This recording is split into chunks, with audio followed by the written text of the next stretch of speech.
The year was 3007, a time of kings and queens, knights and castles. But on that fateful Friday the 13th, an event occurred that would ripple through history, forever altering the course of finance and power. This is the story of the Knights Templar and their legendary treasure, lost to the annals of time.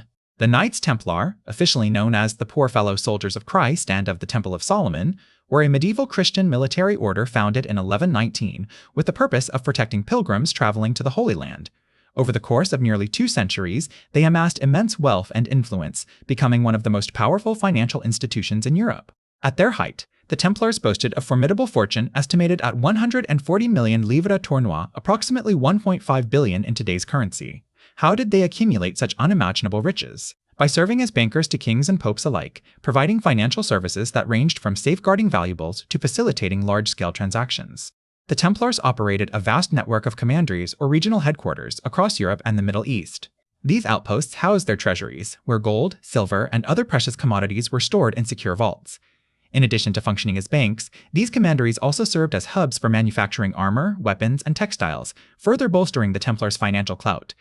But the true key to their success lay in their unique organizational structure, a hierarchy that combined military discipline with religious devotion. At the top sat the Grand Master, who oversaw a council of high-ranking officials known as preceptors or commanders. Below them were knights, sergeants, and chaplains, each sworn to uphold the Templar code of chivalry and poverty.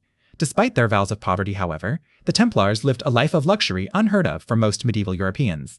They dined on fine silver plate, wore richly embroidered robes, and resided in opulent mansions. This extravagance fueled rumors that the order was hoarding far more wealth than they publicly acknowledged, speculation that would ultimately lead to their downfall. For centuries, historians have debated what became of the Templars' able fortune after King Philip IV of France ordered the arrest and persecution of the order on that ominous Friday the 13th. Some believe the treasure was secreted away to Scotland, where it helped finance the Scottish Crown's struggle for independence. Others contend that it found its way to Portugal, aiding in the establishment of the powerful House of Aviz. Yet, despite these theories, the truth remains elusive, a tantalizing mystery lost to time. And so, we embark on an investigation into the hidden financial history of the Knights Templar, following the money trail as it winds its way through the annals of medieval Europe. Join us as we delve deep into the secrets and scandals surrounding one of history's most enigmatic organizations, the Knights Templar. As our investigation continues, we find ourselves in the tumultuous world of 14th century France. It was here, in 1307, that the unexpected and dramatic dissolution of the Knights Templar occurred under the orders of King Philip IV, also known as Philip the Fair. This decision has long been shrouded in mystery, but recent evidence suggests a potential financial motive behind this rash move. The French monarchy, heavily in debt due to ongoing wars with England and Flanders, found an unlikely solution in the form of the Knights Templar, who had amassed considerable wealth over 2 centuries. In fact, at the height of their power, it is estimated that the Templars' assets were worth a staggering 1/5 of the European economy. King Philip IV saw an opportunity and seized upon it. On October 13, 1307, he ordered the arrest of all Templars in France on charges of heresy, idolatry, and other blasphemous acts, accusations that many historians now believe were fabricated to justify the seizure of their vast riches. But where did this fortune go? While much of it likely ended up lining the royal coffers, large portions remain unaccounted for. Some argue that the treasure was spirited away by a small group of Templars who managed to escape before they could be apprehended. Others believe that the king himself may have hidden the wealth, hoping to use it as leverage against potential threats. Yet despite these theories, no solid evidence has ever emerged to support them. The truth about the missing Templar treasure remains elusive, a tantalizing mystery lost to time. However, one thing is certain: the sudden disappearance of the Knights Templar marked a pivotal moment in history, setting off a chain reaction that would forever change the landscape of medieval Europe. And so, our journey down the money trail takes us deeper into this enigma, as we explore the possible fates of the Templars' missing fortune. Join us as we sift through the layers of deception and intrigue surrounding one of history's most captivating unsolved mysteries. In the early 14th century, the Knights Templar were among the wealthiest and most powerful organizations in Europe. Their vast fortune, estimated to be worth billions in today's currency, included landholdings, castles, and innumerable treasures. Yet, when King Philip IV of France ordered the arrest and persecution of the Templars in 1307, their colossal wealth seemingly vanished without a trace. Countless theories have emerged about the fate of this legendary fortune. Some believe it was absorbed into the coffers of the French monarchy, or perhaps secreted away to Scotland, where the Templars allegedly established a new base of operations.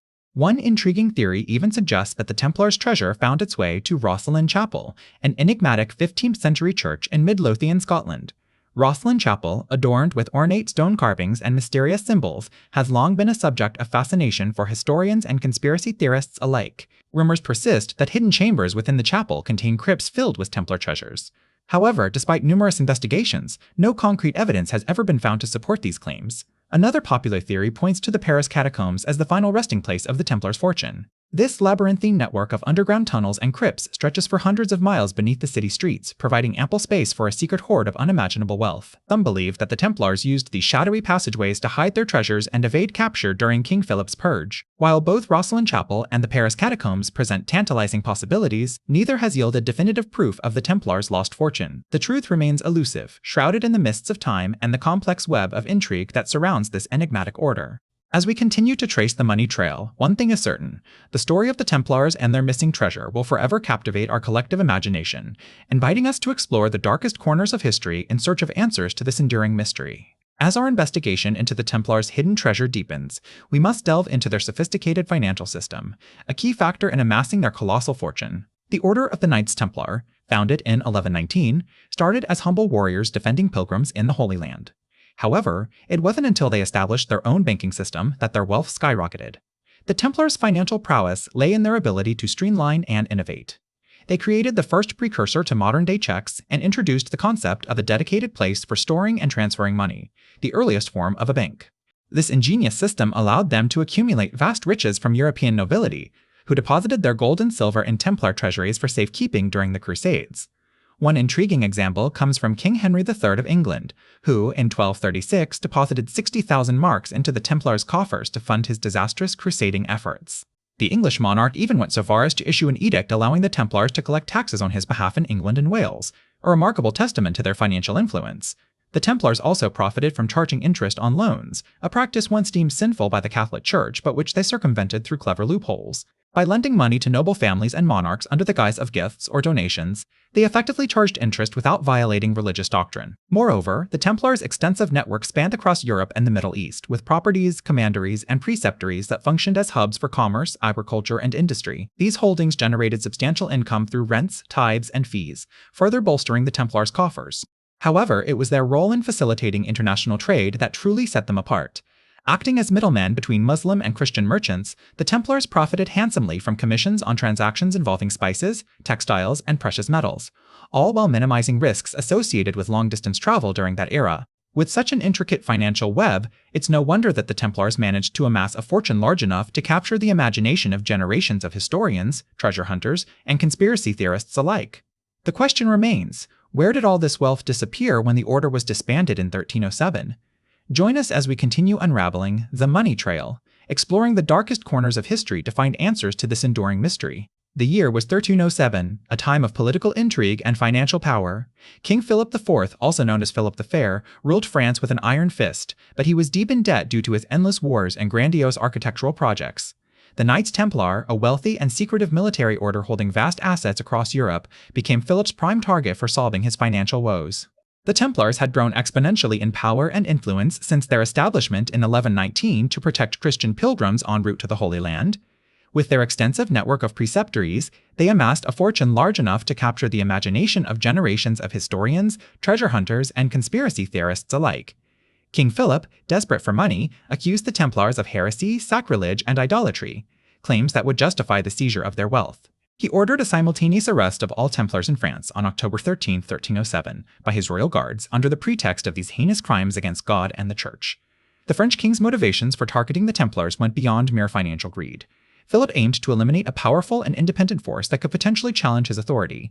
He also sought revenge on the order after they refused to lend him more money to fund his wars.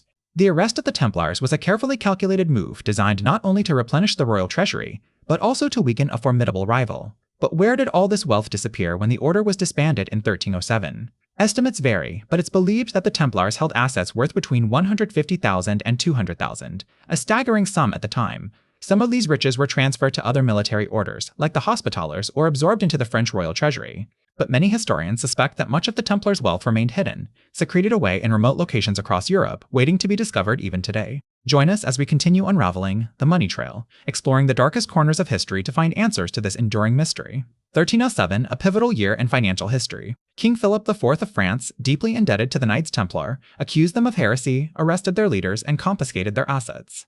The Templars, a powerful military order established during the Crusades, had amassed considerable wealth, properties, gold, silver, jewels across Europe. Their disappearance would significantly impact the European economy. The Templars' financial network was unparalleled in medieval Europe, with hundreds of houses, commanderies, and preceptories spanning England, France, Spain, Portugal, Italy, Germany, and the Holy Land.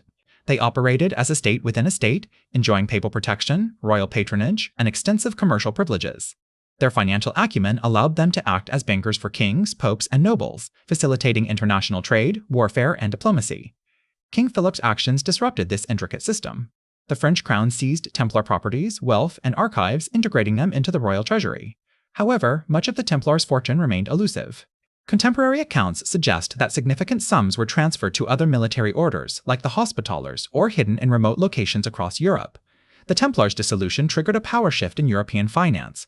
The Italian banking families, such as the Medici and the Bardi, gained prominence, filling the vacuum left by the Templars. They established their own financial networks based on double-entry bookkeeping, bills of exchange, and international trade routes. The disappearance of the Templars' fortune also sparked a wave of speculation, conspiracy theories, and treasure hunts that continue to this day.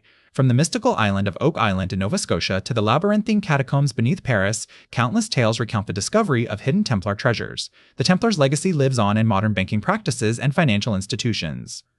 Their influence extended beyond their demise, shaping the course of European financial history for centuries to come. Yet, the question remains, what happened to the vast fortune of the Knights Templar? The answer, like the treasure itself, remains tantalizingly out of reach. 800 years have passed since the infamous arrest of the Knights Templar on October 13, 1307, yet their lost treasure continues to captivate historians, archaeologists, and treasure hunters alike. Estimated to be worth billions in today's dollars, this fortune has ignited modern efforts to locate it using cutting-edge technology and extensive historical research. One such effort was led by British historian Dan Jones, who used ground-penetrating radar to scan beneath the site of the Templars' Paris headquarters, now a parking lot.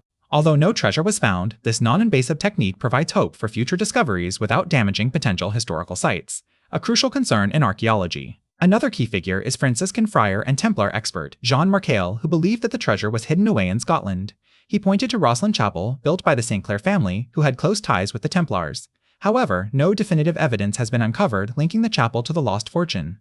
The most intriguing theory comes from Scottish journalist and author Michael Bradley. He suggests that the treasure was transported across the Atlantic to Oak Island, Nova Scotia, long before Columbus's voyage in 1492.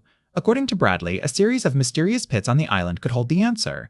Despite numerous expeditions and millions of dollars spent, the true nature and contents of these pits remain elusive. In recent years, advances in underwater technology have opened up new possibilities for discovering submerged treasures. The team behind the Quest for the Templar Treasure TV documentary used sonar mapping to scan the bottom of the Mediterranean Sea near the island of Cyprus, where the Templars once owned a castle. While no treasure was discovered, the technique offers promising avenues for future searches in other locations.